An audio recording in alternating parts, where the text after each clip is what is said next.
Siapa di antara teman-teman yang saat ini di tahun 2023 ini belum memiliki channel atau ingin memiliki channel tapi tidak tahu bagaimana cara melakukannya, atau bingung bagaimana sih cara menjadi seorang YouTuber atau content creator? Intinya bisa memiliki channel dan mengembangkan channel. Nah, jadi di video kali ini saya akan membahas, mari kita akan bahas bagaimana sih cara menjadi seorang YouTuber, apa sih yang harus kita lakukan. Jadi, menurut saya, jika teman-teman ingin memiliki channel atau sudah punya channel tapi tidak tahu cara mengembangkannya, sebenarnya cuma cukup dua hal yang perlu teman-teman pahami dan wajib teman-teman ketahui ketika ingin bergelut di dunia YouTube. Nah, jadi, tapi sebelum kita membahas itu, mari kita akan mengunjungi salah satu channel teman kita, karena pertanyaan di kolom komentar dari salah satu teman kita ini ada hubungannya dengan apa yang kita bahas nanti. Nah, di sini, Bang, channel saya ini gimana, Bang? Biar banyak penontonnya. Jadi, bagaimana channelnya supaya banyak penontonnya? Nah, sekarang mari kita kunjungi saja channel salah satu teman kita ini. Nah, di sini kalau kita lihat, di sini ya sedikit memberi koreksi kepada kawan kita ini. Nah, di sini untuk video panjangnya, hal utama yang saya perhatikan di video ini, konsepnya ya, ini dibilang salah sih nggak juga ya teman-teman. Tapi seharusnya untuk konsep video panjang itu usahakan untuk ngerekam sebuah video itu kalau bisa posisi HP-nya direbahkan atau dimiringkan gini ya teman-teman. Tapi untuk teman kita ini dia membuat dengan posisi tegak lurus. Nah, sebenarnya itu lebih dianjurkan oleh YouTube karena memang konsepnya untuk video panjang itu memang posisinya biar lebih terlihat besar saja, jadi tampilan gambar itu lebih penuh dan juga penonton juga akan puas menonton video kita. Jadi kalau konsep-konsep seperti ini dengan rekaman tegak lurus ini cocoknya di video short ya teman-teman. Dan juga untuk durasi videonya di sini juga terlalu pendek ya teman-teman, 1 menit, 2 menit, bahkan ada yang 0,7 menit. Nah, ini untuk durasi 1 menit dan 0,7 menit ini perlu teman-teman ketahui, itu adalah konsep untuk video short sebenarnya. Jadi durasi-durasi yang di bawah 1 menit itu lebih bagus diupload ke video short. Karena kalau diupload ke video short, mungkin ini akan lebih cepat mendapatkan penonton. Karena memang di sana konsepnya memang video-video slideshow yang pendek-pendek, memang tayangan-tayangan cuplikan-cuplikan seperti ya TikTok atau aplikasi lain, Instagram. Nah, jadi di sini sebenarnya dibilang salah arah ya, anggaplah ini salah kamar saja teman-teman. Jadi yang kamarnya seharusnya di video short diupload di video panjang, tentu algoritma dan rekomendasinya ya jadi terganggu.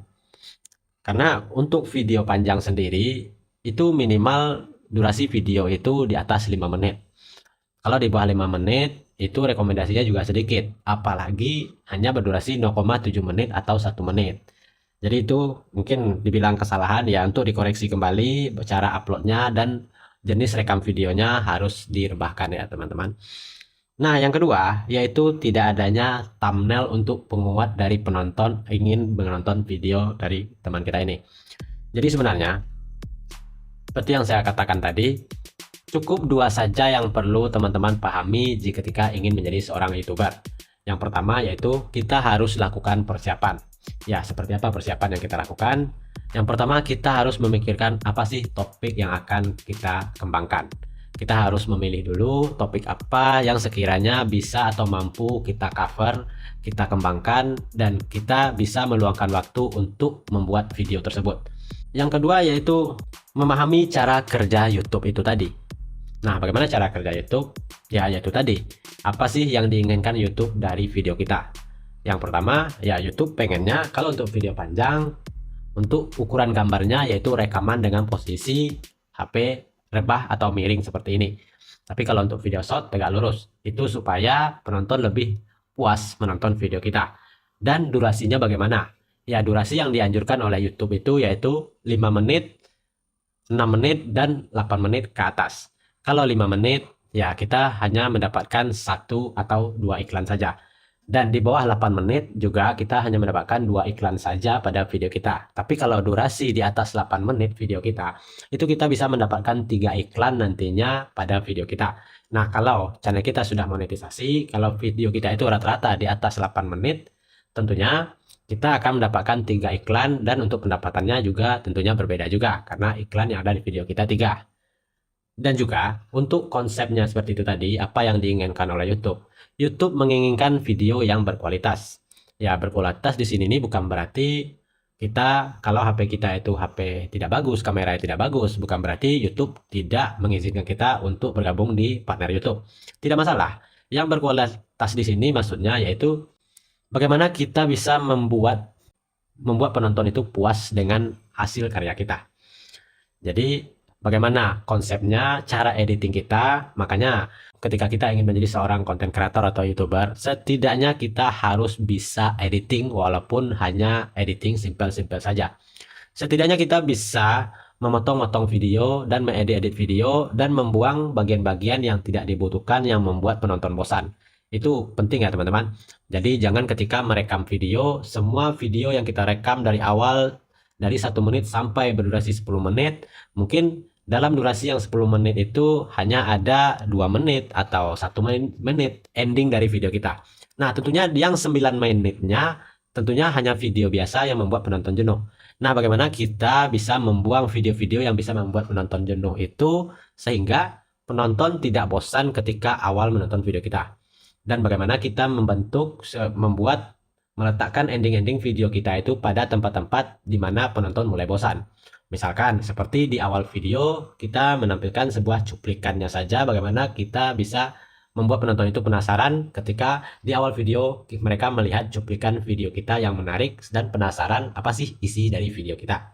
Jadi seperti itu ya teman-teman. Dan yang satu lagi, kita harus bisa membuat thumbnail pada video kita. Nah, bagaimana cara membuat thumbnail? Ya, kita pelajari, cari referensi, misalkan apa dari topik channel kita. Misalkan seperti kawan kita ini, topik mancing misalkan. Ya, kalau topik mancing, kita masih bingung bagaimana sih cara membuat thumbnailnya ya. Kita cari referensi konten-konten channel-channel yang satu tema, channel mancing juga. Lalu kita contoh bagaimana sih cara mereka itu membuat thumbnail. Tidak apa-apa, tidak sama seperti mereka, tapi setidaknya kita punya gambaran, oh seperti ini loh cara membuat thumbnail itu. Dan yang kedua, jangan membuat thumbnail terlalu rame atau segala macam, karena itu juga akan membuat penonton susah untuk membaca tulisan dari thumbnail kita. Jadi seperti itu ya teman-teman. Jadi buat teman-teman yang saat ini belum memiliki channel atau ingin memiliki channel, semoga informasi ini bermanfaat. Sampai jumpa di video berikutnya. Salam dari Hendra Arguci.